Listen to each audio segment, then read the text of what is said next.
Bismillahirrahmanirrahim. Assalamualaikum warahmatullahi wabarakatuh. Ayah bunda sekalian, bagaimana perjalanan tahun ajaran baru ini yang mungkin banget berbeda ya dengan tahun ajaran kemarin. Semoga pandemi segera berakhir dan kita bisa mendidik anak-anak lagi, tidak hanya di rumah tapi juga di sekolah. Ini memang banyak sekali mungkin permasalahan atau juga hal-hal yang terjadi di rumah selama khusus daring ini, terutama nanti di kelas-kelas rendah di mana atau di TK segala macam yang memang cukup banyak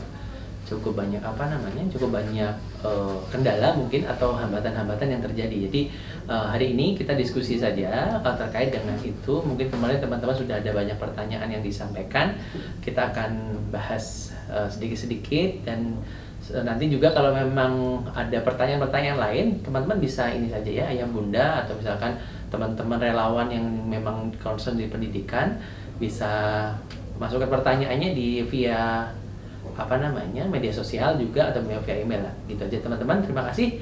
Ayo kita awali acara ini dan tetap semangat untuk mendidik.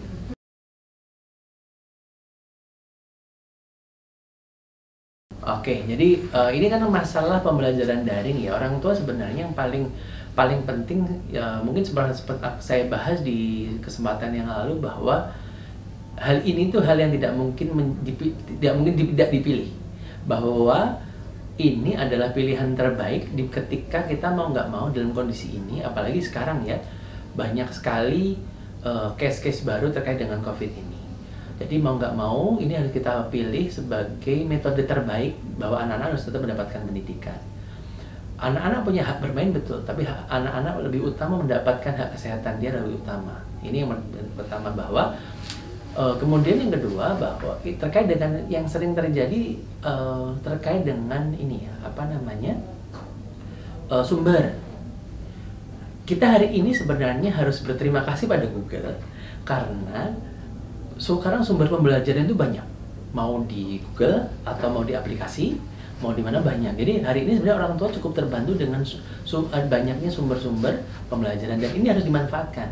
Jadi jangan sampai nanti kita malah merasa bahwa fokusnya pada kebingungan pada sumber pembelajaran. Jadi kalau ngomong sumber pembelajaran dimanapun itu ada, di rumah tuh banyak. Bahkan kalaupun itu hanya anak-anak dapat tugas mencuci piring itu, kalau kita masuk ke dalam sebuah pendidikan itu banyak hal tentang sebuah proses dari sebuah yang kotor kemudian menjadi bersih, nanti bagaimana zat-zat yang bisa membersihkan, itu sebenarnya kan sebuah pembelajaran. Dan ini yang harus kita syukuri, bahwa walaupun di rumah, walaupun dalam kondisi seperti ini, anak-anak masih tetap bisa belajar, begitu.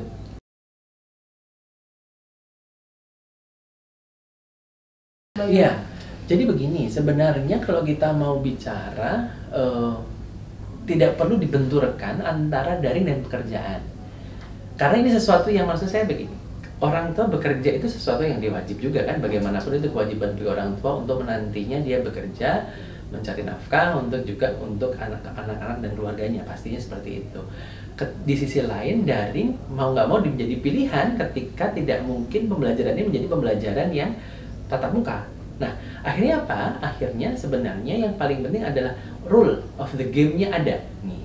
Jadi yang saya maksud dengan rule of the game begini, orang tua harus mempunyai kepercayaan pada anak bahwa anak itu akan menjalankan apa yang menjadi rules yang sudah disepakati. Nah, kalau ini tidak ada, kalau saya bilang gini, kalau orang selalu mengatakan tidak tega, nanti kalau anak saya tinggal nanti begini, kalau nanti saya tinggal saya begini. Selamanya dia akan terbebani dengan hal itu.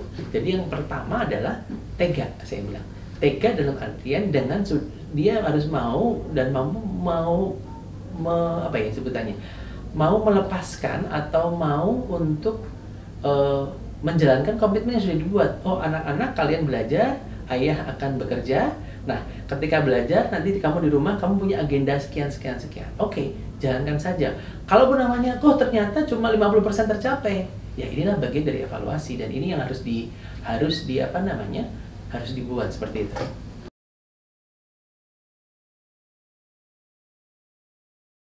Ya, terkait dengan kejenuhan, jangankan anak ya, saya bilang. Kita saja kalau mungkin mohon maaf nih, ibu-ibu, Kalau suruh nonton drama Korea seharian dari pagi sampai sore, jenuh nggak sih? Sehari mungkin senang, tapi kalau 2 hari 3 hari jenuh pasti. Gak mungkin kita menjalankan segala sesuatu itu full gitu. Nah ini sama dengan belajar anak. Belajar di rumah itu bukan berarti menumpuknya di satu titik. Misalkan gini, oh dari jam 8 sampai jam 12 harus belajar. Tidak. Jadi ketika namanya belajar di rumah itu ya 24 jam, ada 24 jam. Dari mulai nanti dia bangun tidur sampai jelang tidur lagi, bahkan sampai tidur lagi. Nah kalau kita kurangi dari, oke lah kita kurangi lah ya, jam tidur kita hilangkan gitu ya. Mungkin dia 8 jam dia tidur nih. Oke, berarti masih ada waktu sekitar 16 jam. Nah, di 16 jam inilah waktu belajarnya kita bisa bagi. Ada yang bisa di pagi, di siang, di sore, di malam, dan tetap diselingi dengan aktivitas-aktivitas lain. Kenapa? Akan boring. Nah, kenapa kalau di sekolah? Pertanyaan ini, kenapa kalau di sekolah nggak boring? Di sekolah banyak temannya. Karena di sekolah banyak temannya, jadi akhirnya dia nggak boring. Kan gitu kan, ketika dia sekolah ada yang temannya, teman ngobrol lah. Di rumah kebetulan dia cuma anak tunggal misalkan gitu kan, anak tunggal, dia sendirian di rumah, dia nggak bisa pergi bermain, otomatis tadi dia hanya konsentrasi sekian lama. Setelah itu dia harus ada refreshing. Nah ini makanya perlu ada manajemen time di situ, ada orang tua perlu menyebar pembelajaran ini menjadi beberapa waktu agar pembelajaran ini menjadi menyenangkan. Selain juga nanti caranya juga, cara belajarnya juga tidak boleh monoton seperti itu.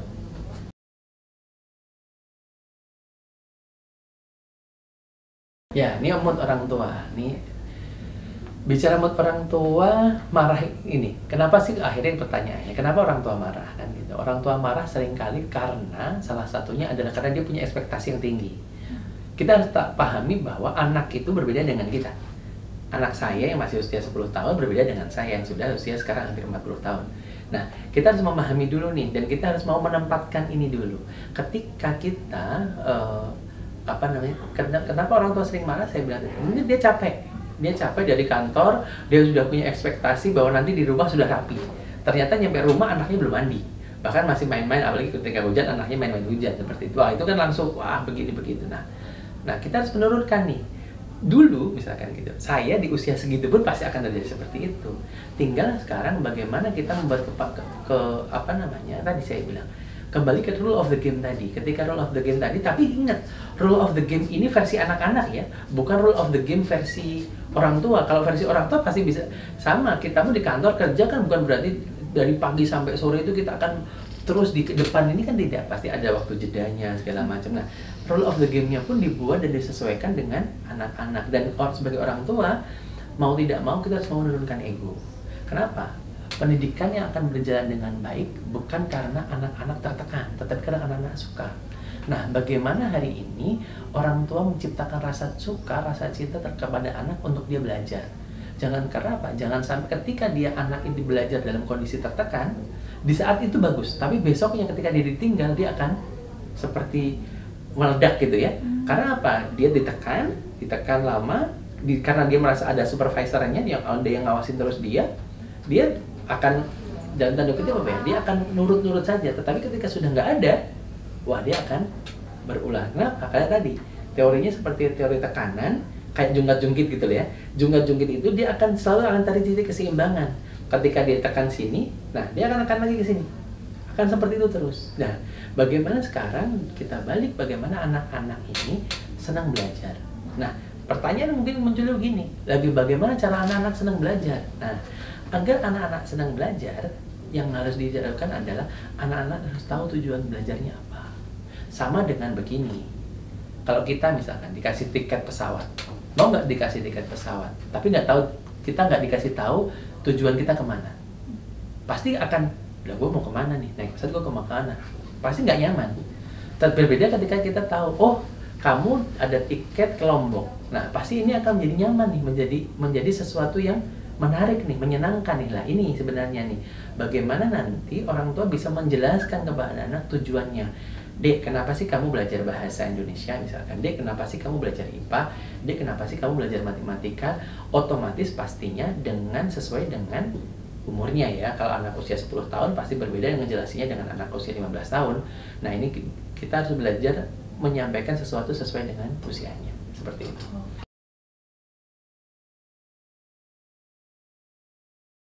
Reward, jadi gini, terkait dengan reward. Reward itu kan, pertanyaannya kadang-kadang yang harus yang ini, kalau saya lebih senang dengan konsekuensi, bukan reward.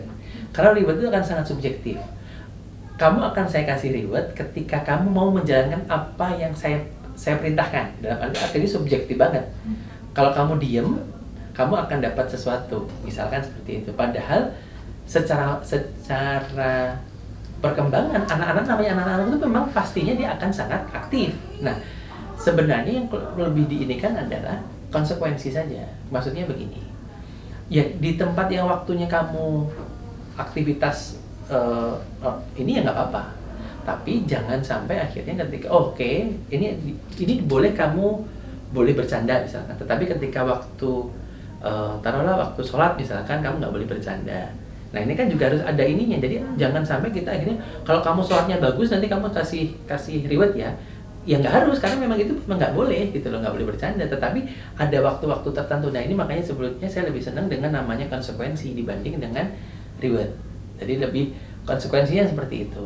Konsekuensinya memang kecuali dia memang ada, jadi memang itu, dan itu pun by ini sesuai dengan waktu ya. Jadi memang ada yang dia boleh begini, dia kapan tidak boleh, seperti itu. Jadi memang bukan berarti dia boleh segalanya ya, tapi dia ada tetap waktu-waktu yang tidak boleh, seperti itu.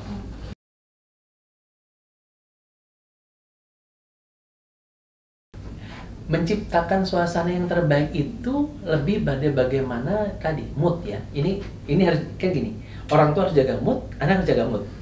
Agar moodnya anak terjaga, moodnya orang tua harus terjaga. Nih, bagaimana moodnya orang tua terjaga? Nih, turunkan ekspektasi, turunkan harapan bahwa ini adalah rumah, ini bukan sekolah, ya kan, dalam artian tetapi pembelajarannya di rumah. Akhirnya diingat, karena pembelajarannya di rumah, maka sesuaikan pembelajarannya dengan suasana rumah. Bukan berarti nanti ketika di rumah pembelajarannya seperti ala-ala sekolah, disiapin meja khusus misalkan. Ya tidak bisa.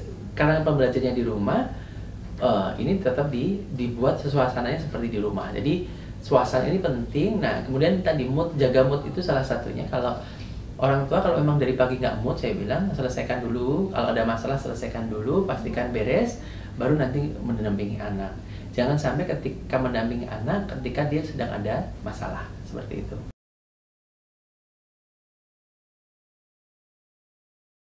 Ya, jadi kalau terkait dengan lingkungan ya, misalkan kesiapan infrastruktur, misalkan seperti itu.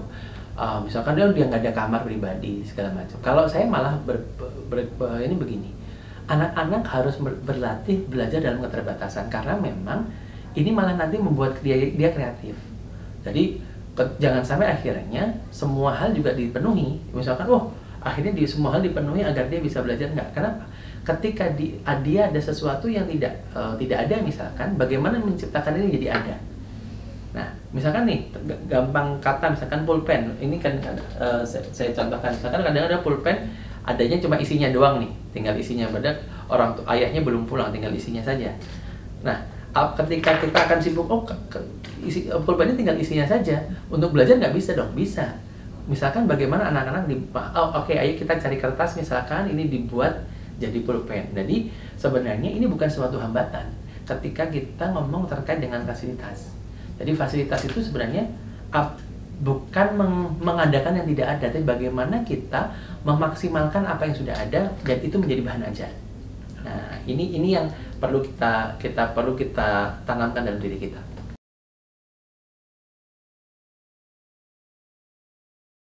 Oke, jadi memang begini. Ini perlu kerjasama dari orang tua guru menciptakan suasana. Ketika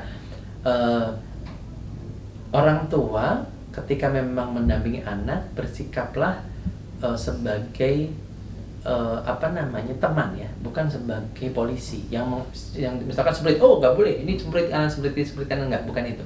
Tapi dia harus menjadi teman anak. Jadi gini, ketika anak mulai tidak fokus, dia mengembalikan fokusnya. Tidak fokus itu bisa bermacam-macam ya penyebabnya. Misalkan dia terlalu capek. Ketika dia terlalu capek, dia juga bisa menjadi tidak fokus. Kemudian juga dia otaknya panas. Ketika otaknya panas, dia nggak bisa fokus. Akhirnya apa yang dibutuhkan sebenarnya cuma minum saja. Dia butuh minum air mineral atau air putih sedikit, dia akan fokus. Atau juga karena dia tidak fokus, kenapa? Karena dia terlalu lama duduk. Nah, perlu exercise. Jadi hal-hal ini yang perlu dilakukan. Jadi ketika ngomong tidak fokus, jangan salahkan. Kenapa? Salah satunya apa? Apalagi dia belajarnya pakai handphone ya.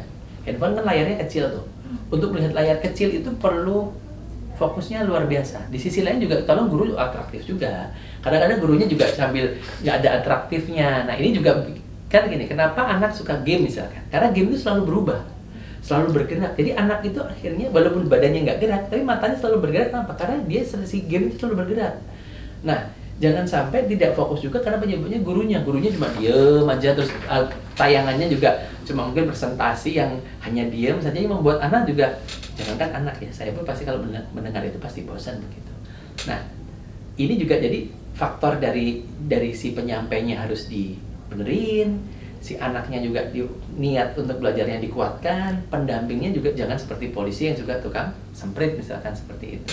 Jadi mohon maaf Bapak Polisi ya, saya mungkin menyinggung ya, tetapi ini yang menurut saya ini ekosistem. Ini ada semua punya peran dan tidak boleh hanya satu yang benerin. Jadi kita harus sama-sama, karena pendidikan ini tidak bisa selesai hanya oleh satu orang. Pendidikan tidak bisa selesai hanya untuk dari satu keluarga.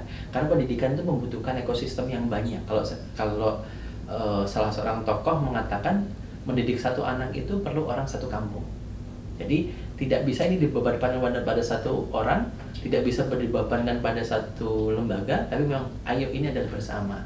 Kalau kita ingin di era daring ini pendidikan itu berhasil, ini perlu kerjasama antara orang tua, guru, dan juga anak sebagai subjeknya, seperti itu.